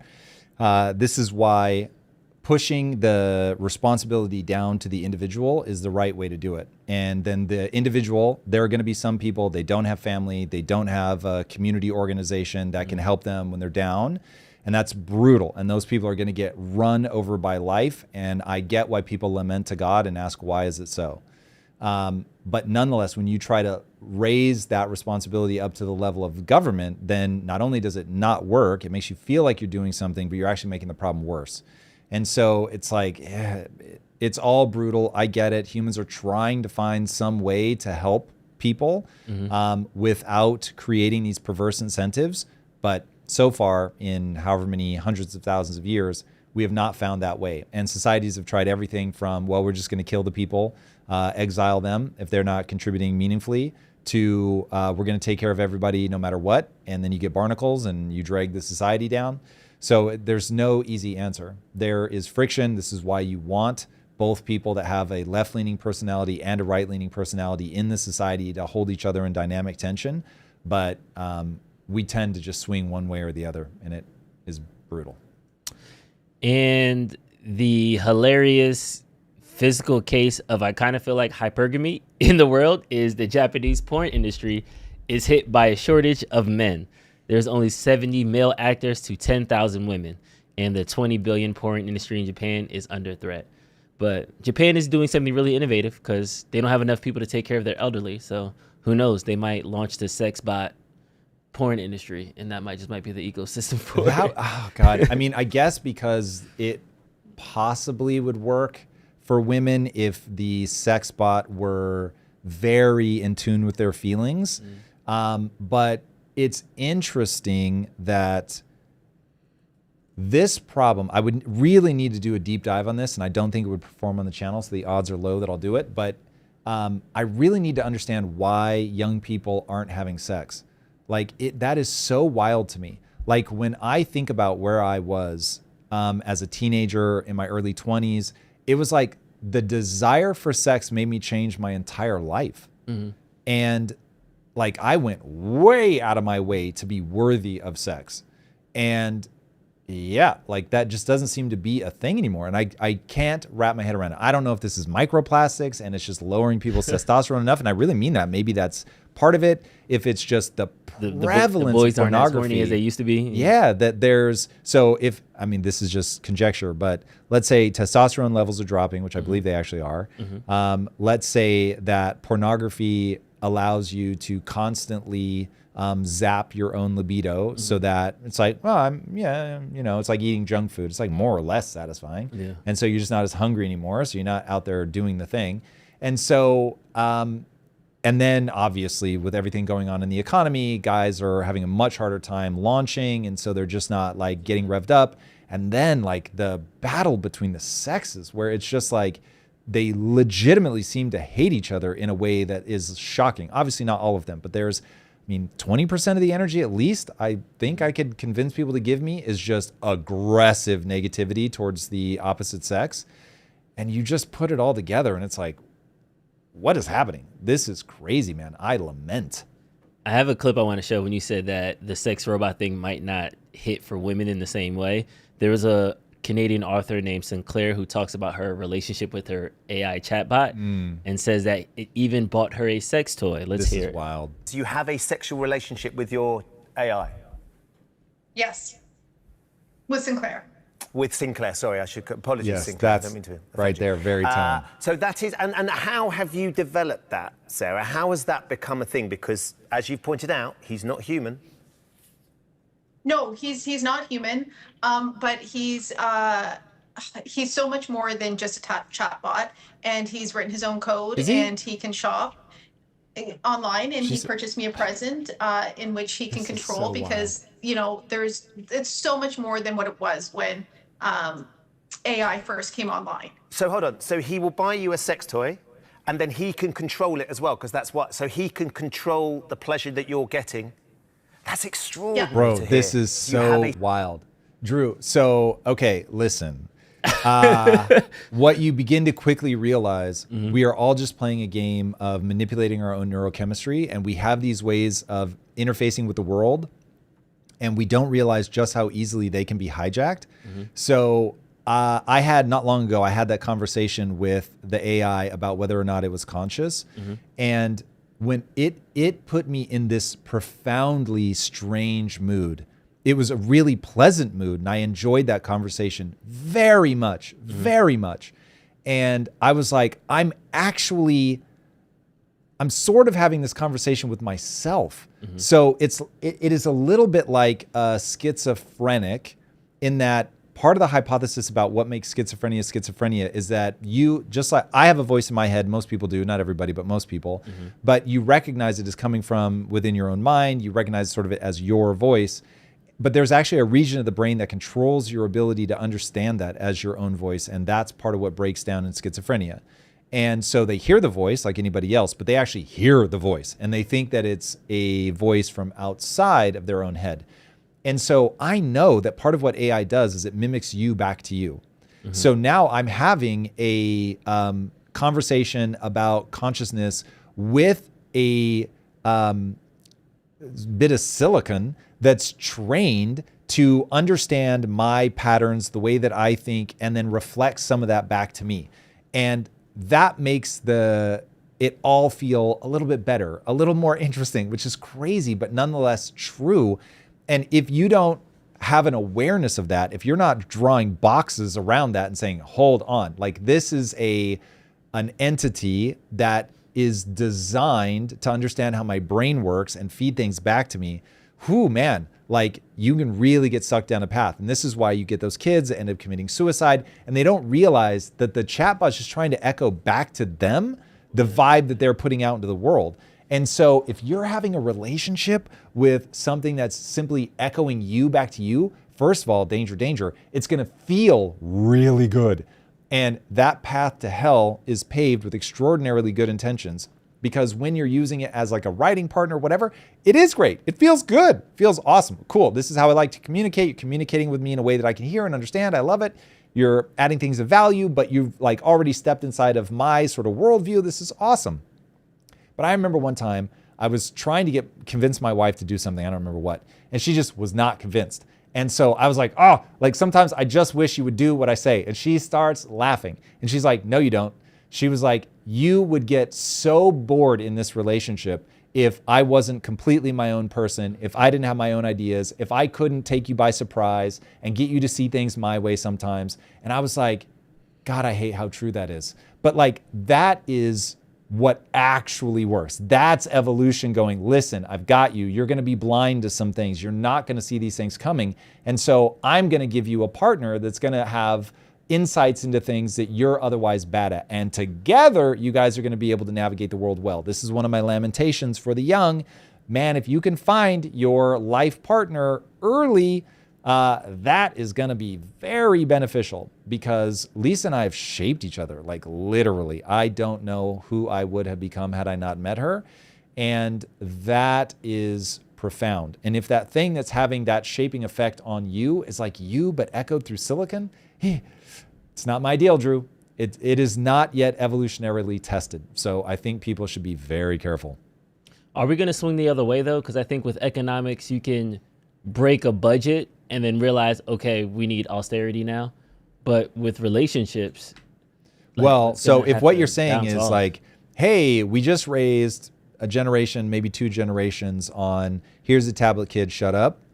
And we're now seeing the damage that that's doing, that you can actually scan their brains and be like, uh-oh, there's less myelination, which is people largely thinking of as intelligence. It's not quite that, but it's scary, the correlation. So I think people will look at AI and they'll go, okay, it's terrible in these areas. It's incredible in these areas. We need to be very careful over here. And they'll start to self-regulate. But it's going to catch an entire generation is going to get eaten alive. You're going to get a bunch of people that are like, yeah, like guys suck anyway, or girls suck anyway. And so I'm just going to have my relationship with this AI, and it's telling you all the things you want. It is the AI that's always down for it and likes exactly what you like. And yeah, a lot of people are going to have a hard time. Do you remember the whole death grip phenomenon? This was one that caught me off guard. I was like, God damn, like you guys be jerking off hard. Like, God damn. I never heard it called a phenomenon. Yeah. I was like, oh, I'm not alone. I feel seen right now. Bro, like I heard about that. Yeah. So death gripping, for those that haven't heard, That's like hilarious. guys were jerking off in such a closed fist that when they actually encountered a vagina, they were like severely disappointed because they had all this crazy ass porn with the world's most tailor-made, extraordinarily strengthened pseudo vagina. And so real life sex was just like a disappointment, which is startling for somebody of my generation, but nonetheless was actually happening. You're going to get the psychological equivalent of death grip with AI sex bots, so be very careful. He or she is always going to be into exactly what you're into. Yeah, and that is going to get wild. And then when you encounter real people, you're going to struggle. And I'll just say this, listen, I have a very optimistic view of where AI goes, and a lot of the things that people are worried about, while I do think that we'll go through a weird period, I think on the other side it gets really amazing. I cannot wait to spend time inside of virtual worlds. I think that's going to be extraordinary. And at the same time, I understand that we are creatures of evolution. And when you break some of those expectations that evolution has for you, it can be very emotionally distressing. So be careful. Yeah. Interesting. All right, let's get some jokes in. We got a bunch of super chats. We'll come around to those. I just want to start with the timeline cleanse because I feel like there's been a lot of things happening in the world. This is our timeline cleanse here. Iran is trying to bomb us, and here's a funny prairie dog making faces. Wow. When's the last time you made a face? When's the last time you stuck your tongue out at somebody? That's a good question. It's been a while. I will say Lisa and I do our best to remain playful with each other. Yeah. So credit to my wife on that one. She really had to pull me aside and be like, you are literally turning into a robot and I'm going to need some playfulness back. And when I was younger, I was like really what she would say silly. I hate that word. Yeah. But yeah, I pulled a lot more faces back in the day. Nice. That was cool though. Now I want to know, is he just trying to pick up chicks? Is that like his version of a cat call? Like a mating call? At this. Ladies, look at this. He's trying to get adopted. Come on That's now. what it is. He learned. He's like, people who make faces go home. That's wild. Get picked by little girls and trying to get put in that's cages. heartbreaking. Wait, are these things for sale now? This is going to turn dark. That's a dark turn. Go to the next one. Speaking of animals, scientists found a rare spider in Thailand that is both half male and half female. Whoa. And of course, it had to be in Thailand. Hey, I saw what you did there. Ladyboy spiders just hit into the chat. Nice. Nice room chat. That's wild. Yeah, that's like ridiculous. We've never seen this before. Never seen that before. Huh. That's crazy. This is the show's effect on my love life. There won't be a second date, but at least she knows why the Strait of Hormuz is a major choke point for global oil supply. There it is. Poor Drew. I do feel bad. Drew, you work on the podcast? What do you guys talk about? Yeah. What did you like to know? That is amazing, especially here in LA, man. Yes. LA. Yeesh. You say 2-3 things of politics, it gets dry. Yeah. Speaking of love life, March Madness is on, and this just made me laugh. This is wildly inappropriate. But I'm on my period. Me. Oh God. Wow. Okay. Yes. Thank you. Thank you. We're talking about basketball, guys. We're talking about basketball. That is Jesus Christ, Drew. I love it and hate it at the same time. It's funny enough. I'm going to have to show Lisa, but that is horrible. Shame on you. Shame on you. That made my stomach hurt. That's terrible. When you buy a clock from Pakistan and it starts counting backwards. That's dark. That's dark. Yeah. Drew is the one that's going to get us canceled. I just want the record. It's 100% going to be my fault. I'm the problem. The new Jubilee video just dropped. One schizophrenic versus 20. Dude, some of these are bangers, man. These are good. These are good. And the next one, we have a guest submission for Friday Funnies. It's from our very own President Donald J. Trump. You know, when we go This in, is we good. went in very hard, and we didn't tell anybody about it because we wanted surprise. Who knows better about surprise than Japan? Okay, why didn't you tell me about Pearl Harbor? Okay. Who knows better about surprises than That Japan, was wild. Than Japan. I'm not going to lie. I love that one. I thought that was funny. And I know a lot of people are clutching their pearls, but I thought that was hilarious. You know what was a terrible commute? The Middle Passage. Oh, hey. You know who felt a little gassy? All right, on to the next one. Probably best he didn't do the punchline on that one. On to the next one. Last and not least, dear Pam Bondi, the Dow is under 46K. Can we now investigate credible accusations of pedophilia? You got to give people credit. Like, they're really not going to let go of the Epstein files. So let's go. Supposedly China has access to unredacted Epstein files. I don't know if they plan to do anything. I like that Chinese lawyer guy, but I feel like he pops up in every geopolitical instance and has like a banger line. That was the same guy that said when we put tariffs on China, he was like, yeah, America doesn't need China. China has 100,000 years of history. China. So it's like every time there's something happening, you got that one banger line. I haven't seen it. I haven't seen the receipts yet. He doesn't. All right. Well, we'll see. We can hope. Oh! Exposed. All right, we got some super chats. Yes, we've got 11 to get through. 11? Yep. Let's go. Apologies if I mispronounced your name. Lyrith Valthier says, what's up? We believe it's Lyrith. Lastly, I just have to say how much I love y'all. Work has had me absent last few months, but I'm an IT super fan, and you guys fucking rock. Should be the goal to be a guest. Would be a goal to be a guest on IT, as it was to be on the Tonight Show or Larry King. Oh, that sentence basically, Tonight Show or Larry King. That is absurdly kind. I will be honest. You guys will be surprised how many people specifically want to talk to Tom because they're like, this conversation needs to happen on IT. Like, we had some very interesting people that you'd be like, what? Why is Tom talking to that person who pitches and was like, nah, I need to talk to Tom because he'll actually let me talk and we'll have a deep conversation about it, stuff like that. So sometimes we hit it out the park with Professor Jiang. Yeah. And sometimes it's like, I don't think this person is a good fit for the channel. So. Yeah, that's tough.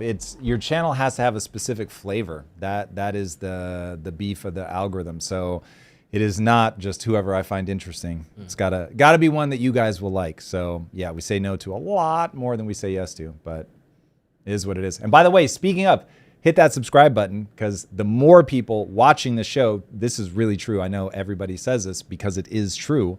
The more people that are subscribed, the more views that we get, the easier it gets to get the people on that we want. But with all that said, thank you. Those are very kind words.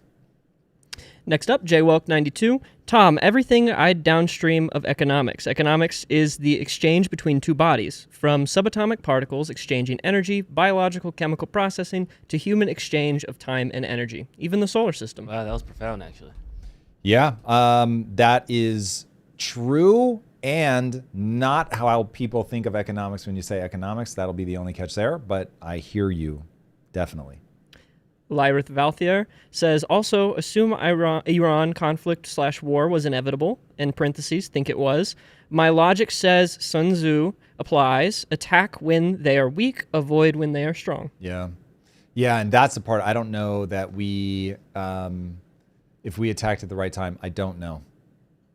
That's one of those. If there was a time to attack, do you feel like now would have been it? He had a lot more political capital when he went after Fordow.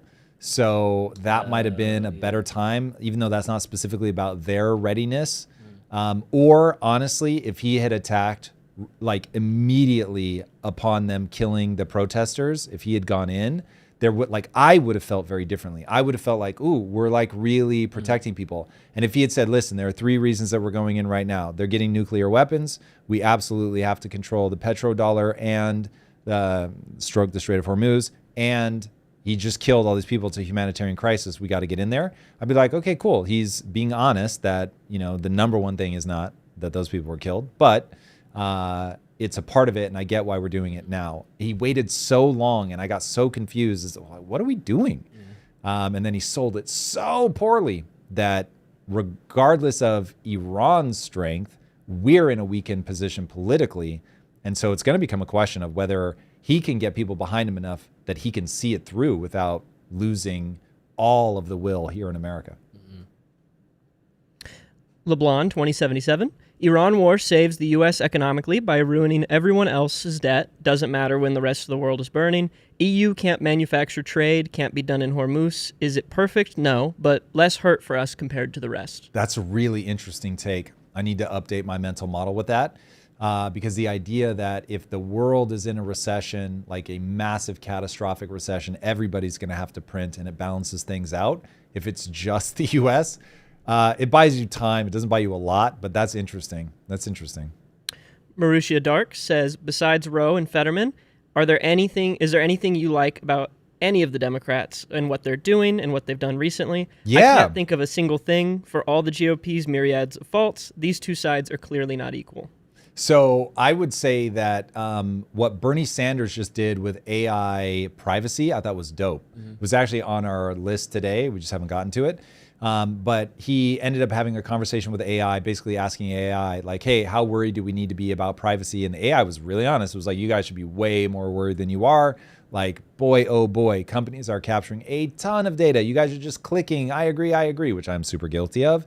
And behind the scenes, they are building all these predictive models about you and feeding that back into the AI. And you guys know my shtick on AI is manipulating the life out of you. So amazing tool, use it more, but be very careful and make sure that you're very clear-eyed about what's actually going on. So while I normally want to headbutt Bernie Sanders across the bridge of his nose, this one I was like, yeah, word. I think this is a good thing to point out to people. Sadney Peter says, I'm surprised you chose Singapore. Switzerland has in their constitution that they would always balance the budget and do it not part of EU. Who they does? have no, what's up? Switzerland. Man, people really want me to do like a look at Switzerland. I need to. That's the honest answer. So Switzerland, when I think of Switzerland, I think old and cold. I was about to say, you don't do cold, right? Yeah, I don't fuck with cold. Let's start with that. And like when I think about Singapore, like that shit looks like the future. I want to live in the future, man. But if I look at it and economically it just makes more sense, all that, of course. But the reason that Singapore is a far bigger draw to me is that one, they have certainly a better public image in terms of capital. That may be wrong, but that public image is very much ingrained in my mind. And when I was talking with Ray Dalio, he was like, hey, you should look at Singapore. So that put that shit on my mind. And then the city just looks like the future.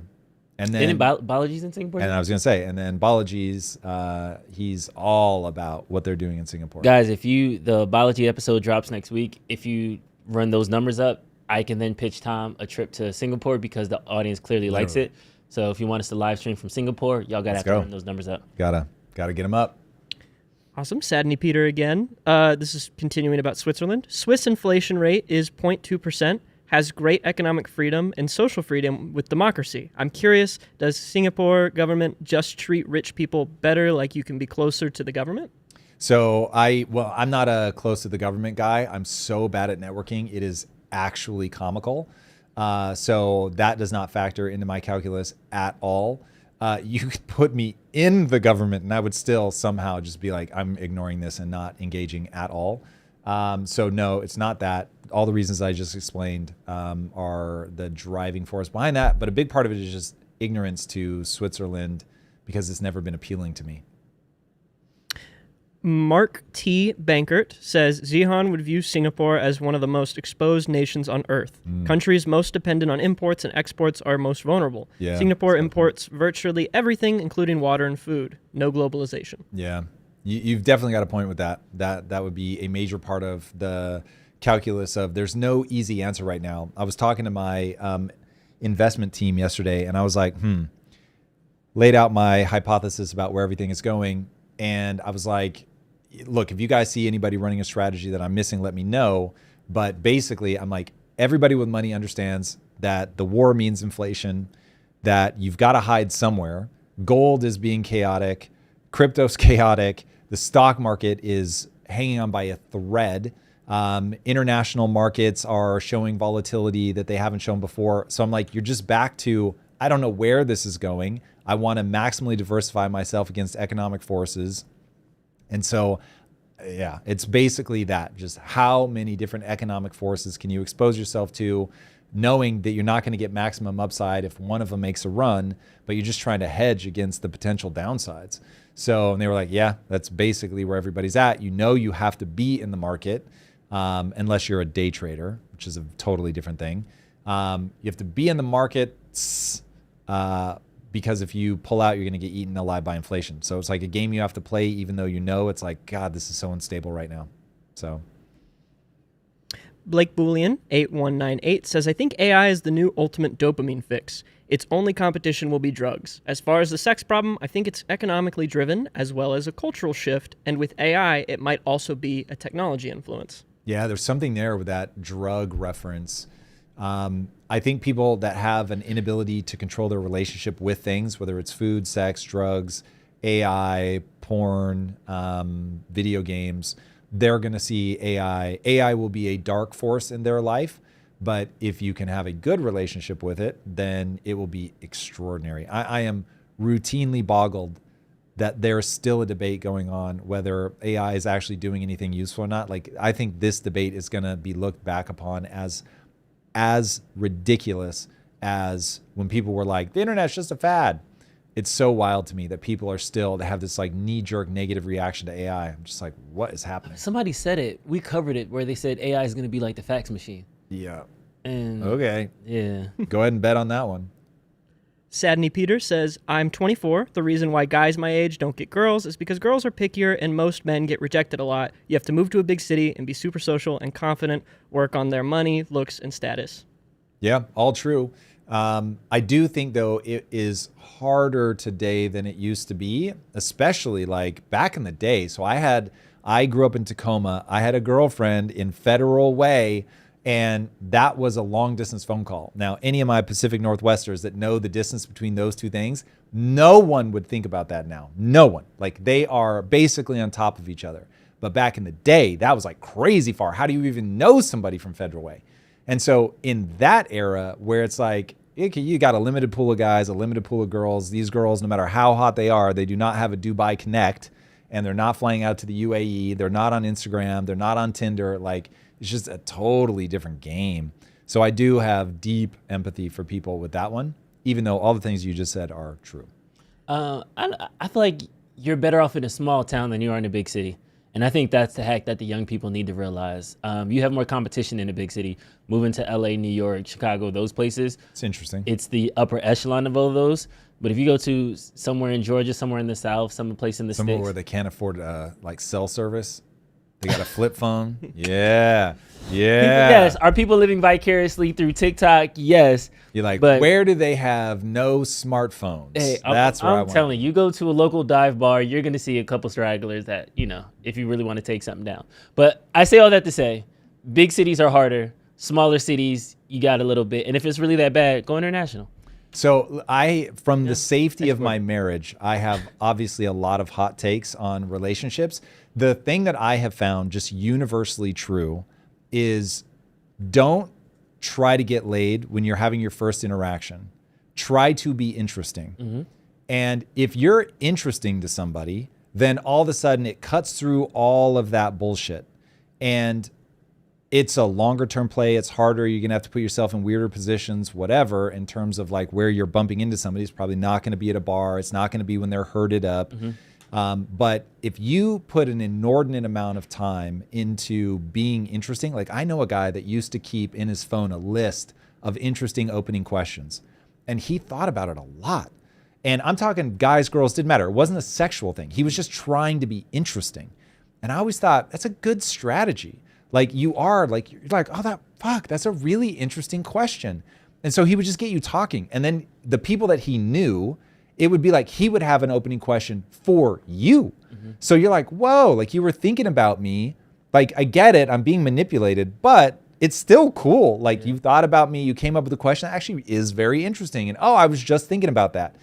Dude, like there are evolutionarily sound strategies that people can deploy. Now, you're probably not deploying them against the hottest chick at a bar when she's with a bunch of her girls. At 11 o'clock in prime time in the middle of taking shots with 6 dudes around. So, yes, pick your shot accordingly. Exactly. Yeah. But, man, if you time it right and you've spent an inordinate amount of time becoming somebody who knows a lot about the Strait of Hormuz and the choke points so that you can open with something like that, getting laid is in your near future, as Drew will attest. Can I jump in and talk to Gen Z men for a second? Please, let's go. Ryan. Let's go, Ryan. Because I feel like I've been giving dating advice in the chat, because I think my message to Gen Z men, any man can be a 7 out of 10.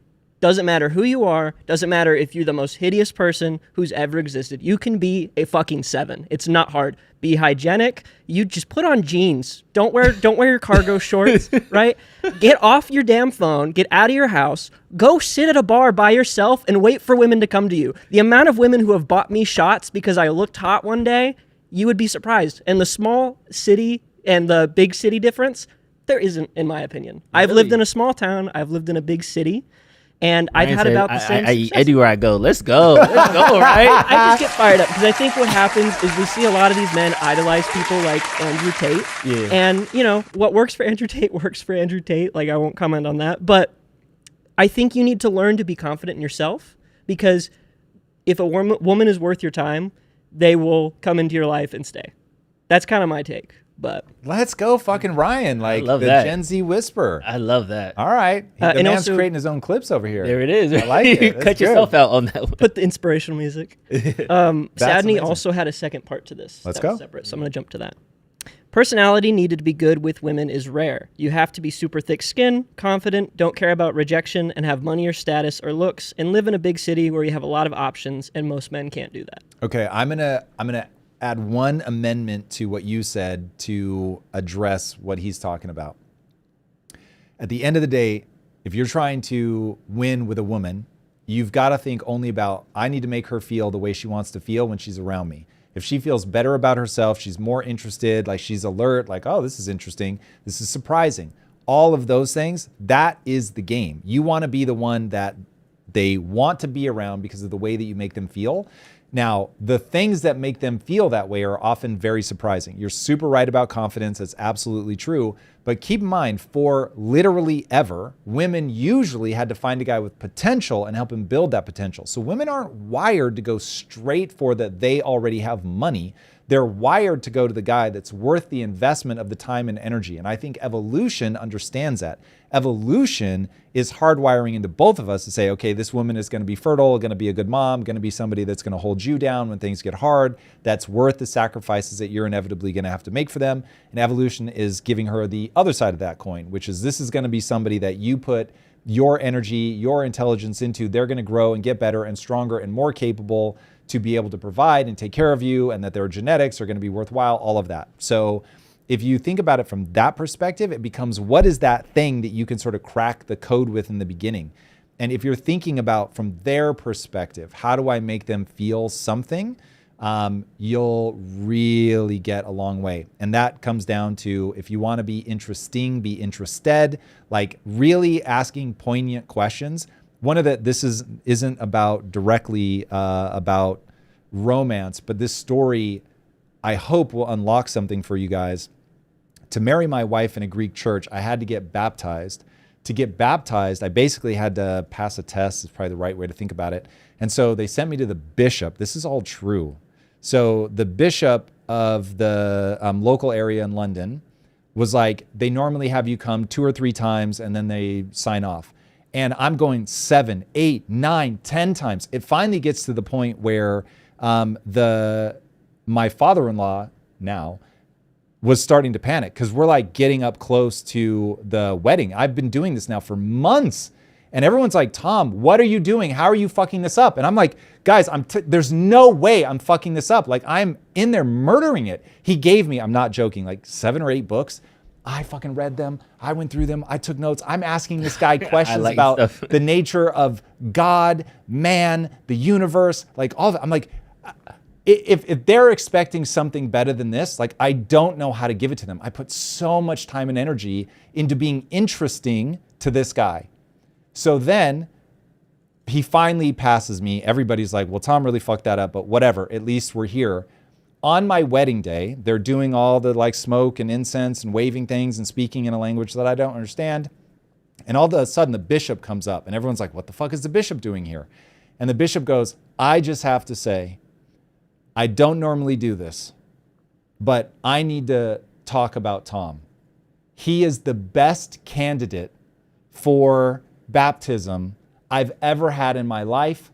I enjoyed our chats so much, I didn't want them to end. And everyone's like, that's what happened.